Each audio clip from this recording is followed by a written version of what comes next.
আজকে আপনারা জানেন ইতিমধ্যেই আজকে মার্কিন ভাইস প্রেসিডেন্ট ভ্যান্স ভারতবর্ষে সফরে এসেছেন।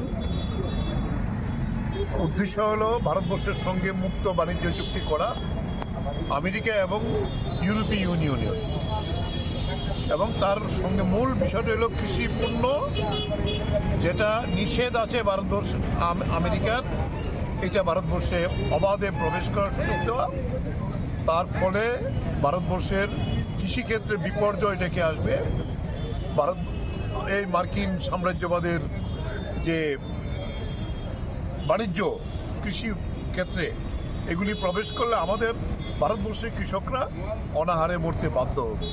আর এর প্রতিবাদে সারা ভারত কৃষক সভা গোটা দেশেই এই ভ্যান্স মাস্কের উপরাষ্ট্রপতি তার সফরের বিরোধিতা করছে।